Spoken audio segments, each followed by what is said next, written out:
ته پکې صاحب مرزا غلام احمد راغی افغانستان باچا و هغه ته یې خط ولیکه خط په شا ورته ولیکل اینجا بیا دلته راشه چې که ورغلې ګورې اینجا دنه جوړی ختم نبوت څه شی دی دا د رسول الله مبارک صفت دی د حضور پاک ډېر صفتونه دي او په هغه صفاتو کې یو صفت خاتم النبیین دی حضور پاک نبیو لیکن انبیاء نورم تیر شوی دي حضور پاک رسولو مخکې رسولان هم ډېر تیر شوي دي اگرچه د رسول الله مبارک مرتبه په ټولو اوچته ده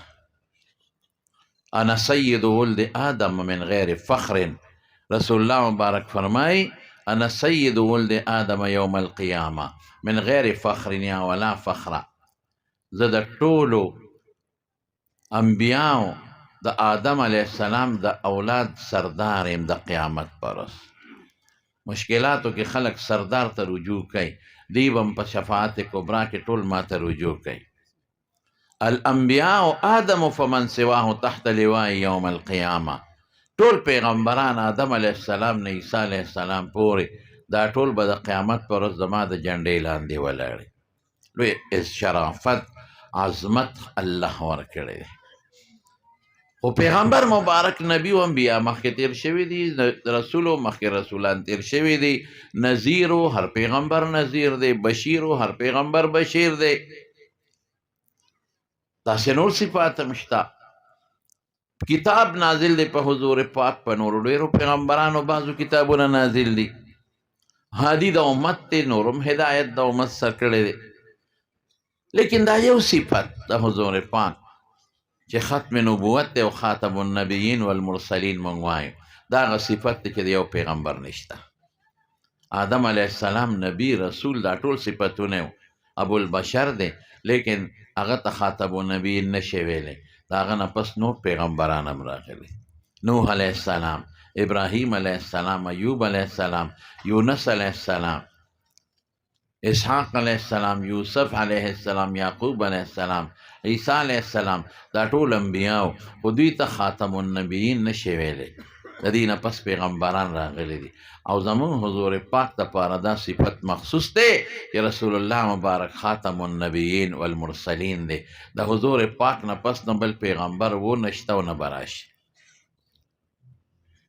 لکه د آدم علیه السلام یو مخصوص صفت دی ابوالبشر د ټول بني آدم نیکه او پلار دا د بل چا نشته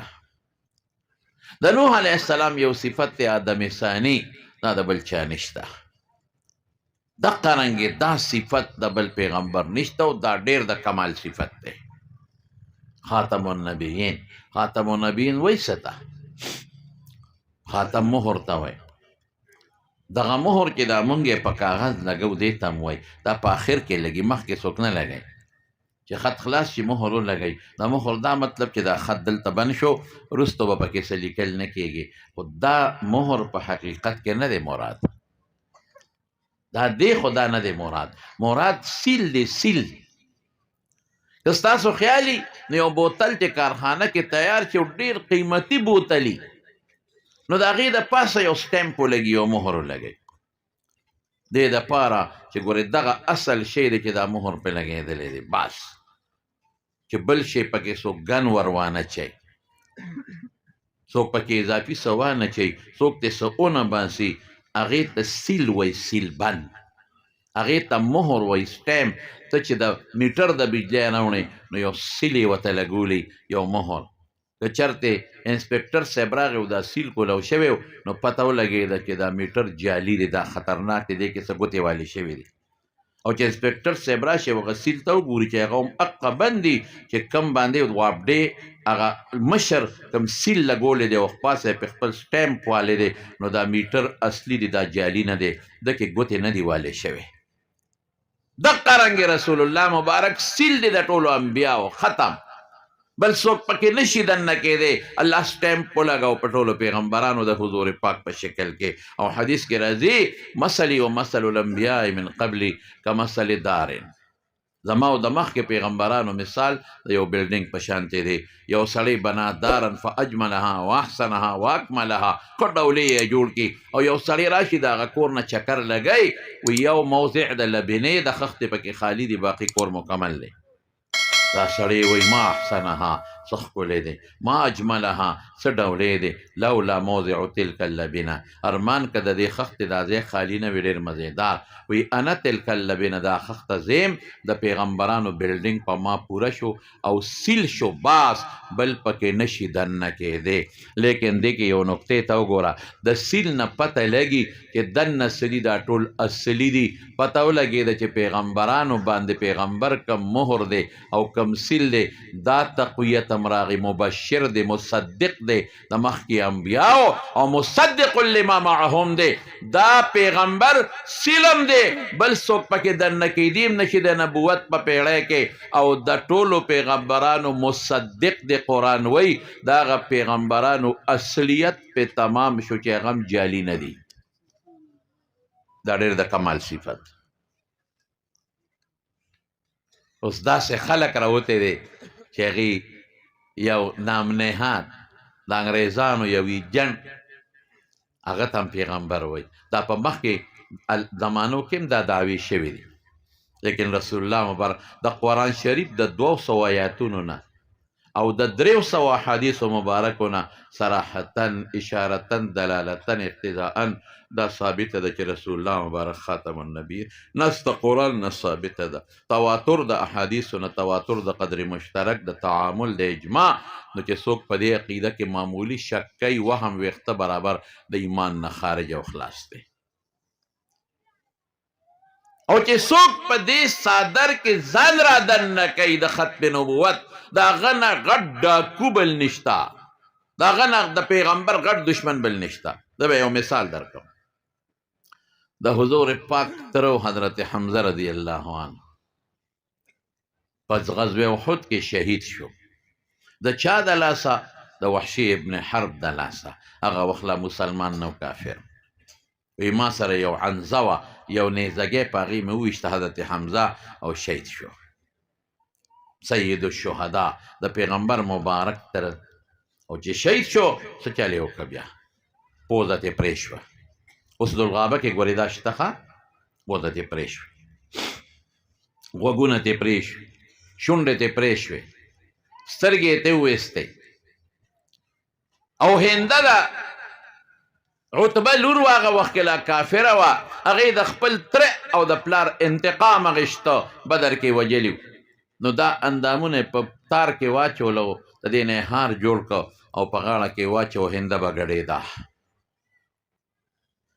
او بیا د حضرت حمزه سینې وشلوله او زړه یې ترې راوویسته، جګر یې ترې راوویسته، او په هغې یې چکونه ولګول او تېرول یې، خو تېر نه شو، واپس یې وغورځول، یعنې وجود یې وله ټوکړي ټوکړي کړه. رسول الله مبارک چې خبر شو ډېر زیات پریشان و.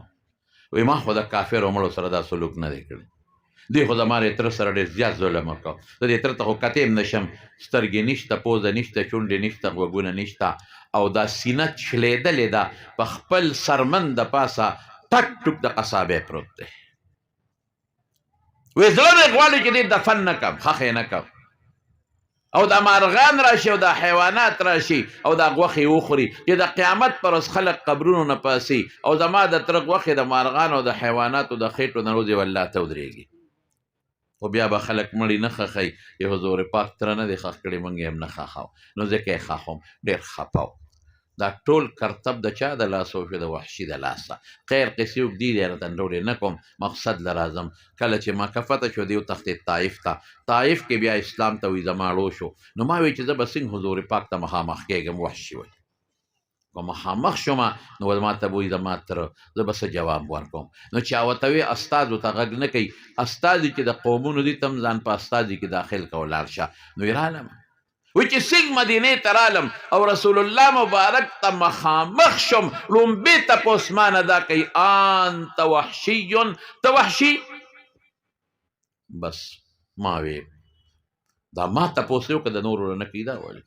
چل خو دی. ما وی نعم یا رسول الله، او زه وحشي.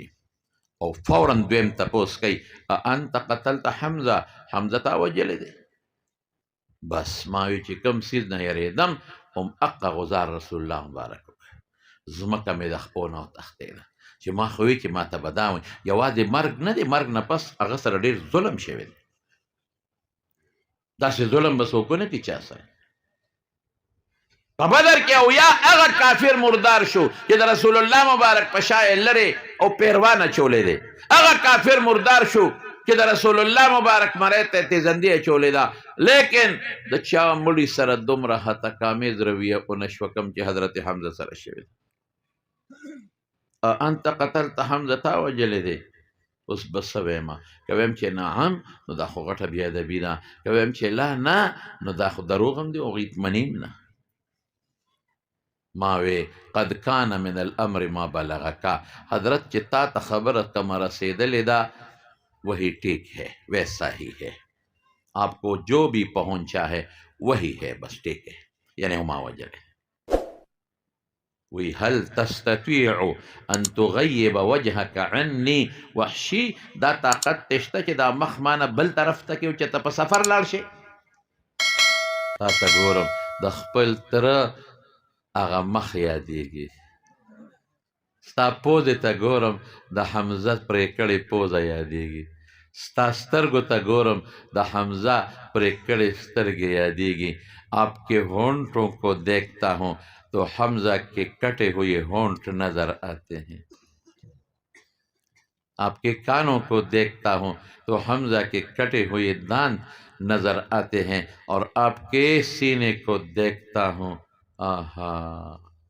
د خپل تره د حمزه هغه چیر پاړ شوې سینه را یادېږي. برداشت نشم کولی د خپل تره چې د هغه کټ وجود را مخکې شي. زه پوه شوم واقعي خبره ټیک ده، خو د الله رسوله یو تپوس کوم، ایمان به قبول شي که نه؟ ما زیاتې خو کړی ایمان به قبول شي که نه؟ رسول الله مبارک فرمایی الاسلام یهدم ما کان قبله، دا عامه قاعده ما ویلې ده، فکر مه کوه ایمان چې دې راوړه هر څه معاف. زما تره ما بخلی دی، الله بخلی دی، ما نه الله بخلی دی. د هغه دا کټ کټ وجود او ټک ټک اندامونه دا بخلی شوي دي، کچ بینیس هم نشته. خو صرف بچې تا ته ګورم تره یادېږي. ما وی بالکل دا طاقت مې شته، لاړم جهاد له،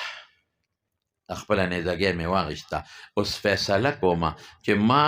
کم وخت کافر ومه نو د پیغمبر ډېر قریب شخصیت مې وجلی دی، ډېر لوی محبوب چې د پیغمبر ترو حمزه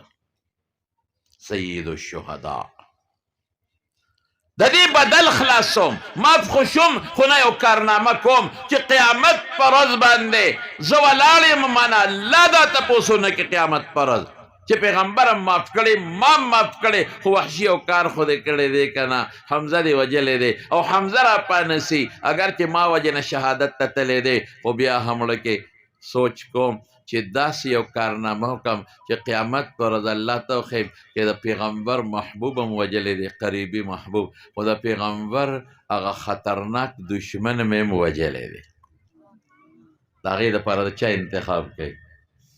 دغه زمانه کې مشرکانو ښه جهادونه شروع دي په اطرافو کې، منافقین شته، یهودیان شته، عیسایان شته، مجوسیان شته، لیکن د چا انتخاب کوي؟ د حمزه بالکل بالمقابل د غټ کافر د چا انتخاب کوي؟ د مسیلمة الکذاب انتخاب کوي. مسیلمة الکذاب به وجنم الفاظ ووره، فاکافئ به حمزه، د حمزه بدل به پې خلاصومه. پته ولګېده چې د ختم نبوت دشمن دا د پیغمبر په دشمنانو کې خطرناک دشمن دی. لاړمه جهاد شروع د ابوبکر صدیق زمانه ده او مخکې نیزګۍ را سره ده او مسیلمة الکذاب تماشه کوي د خپل لښکر، او ما هغه نیزګۍ ور شغال کړه او په دا نوم مې وویشته او شاته د کوناټو سره ترې نیزګۍ ووته او را پرېوت مردار شو. بس ما وی ومې ګټله. د پیغمبر محبوب می وجلې دی د پیغمبر غټ دشمن می مړ کا پته ولګېده چې د رسول الله غټ دشمن څوک دی چې د ختم نبوت په جامه ډاکه غورځوي دا غټ دشمن دی دویمه خبره درته مختصرا کومه نو دا مشران دی بیا دی به کوي دا زمونږ د هندوپاک کې چې دعوه کړې ده د مرزا غلام احمد یاره دا خواست شی غوندې و سړیه خدای ته وګوره نو هر کوجا بودی له به خدای پیغمبري ورکوي الله یعلم حیث یجعل رسالته پیغمبري الله هغه چاله ورکوي چې د پیغمبرۍ صلاحیت پکې وي ښه تاسې خو ابوجهل هم وي ماله پکار وه ته به وایې دا د مقبرې څښاتو اوره عتبه وی ماله پکار وه ابو سفیان هغه زمانه کې کافر و ماله پکار وه اخنس بن شریق ماله پکار وه هلکه دا سره چارته دی د غټو رجوغورۍ خو نه را خدای ته وګوره دا څه کوي دا خو نبوت دی دا خو الله چاله ورکوي نو دلته پکې صاحب مرزا غلام احمد راغی نو دا ماله پکار وه نو چا ورته وی دا خو ته پیغمبر یې وی یو نو پیغمبر له خو فرشته راځي تا له راځي وی یو که نه ما له فرشته راځي جبریل دله راځي نه وي زما ځان له فرشته را ما له وحی راوړي وي د هغه څه نوم دی وي ټیچي ټیچي ټیچي ټیچي خو چې ته څنګه ټیچي ټیچي نه هغه فرشته هم ټیچي ټیچي ته ټیچق ټیچق هغه د ټیچي ټیچي نو دلته خط ولېږه رسول الله مبارک خطونه لېږل نو دم هغه پیښې کولې نو دلته یو امیر عبدالرحمن و د افغانستان باچا و هغه ته یې خط ولیږه پکې لیکلي و چې زه پیغمبر یم په ایمان راوړه هغه د خط په شا ورته ولیکل اینجا بیا دلته راشه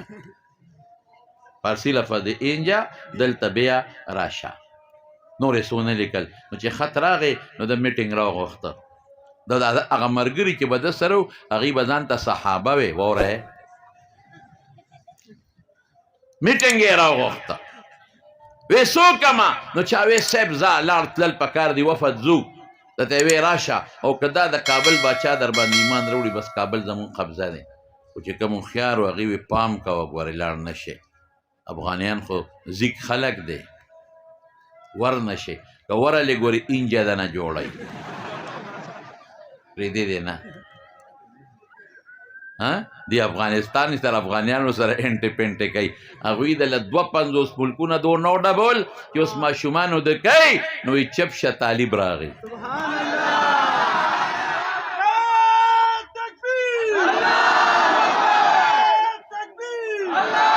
او صاحبه چې تلل نو یو 2-3 ورځې مهلت را چې دا سامان دا ګدی مدی او بسترې خو راغونډې کوي دانګې چابې ګیټ آوټ پټافټ ځای نو څوک د جس پرو پورې نښتېدل او څوک یې لکۍ کې کېناستېدل او څوک ډالۍ پورې نښتېدل او خپې یې وویستې ما دا بل چاوي د امریکا بیا را نشي مې امریکې به زامن وسي څه کړوسو ته هم نصیحت کوي چې هر چا سره ټرک خو افغانیانو سره نه ټرک دومره ټیزونه اچولي دي چې د هغه د شیطان نه زیات ټیزونه دي واقعي د افغانیان چې دي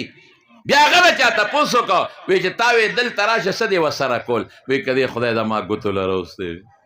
وایي داسې چل مې ورسره کو نشان عبرت مې ترې جوړاو چې تر قیامته پورې به په دې سیمه چا د نبوت نوم نه وی اخیستی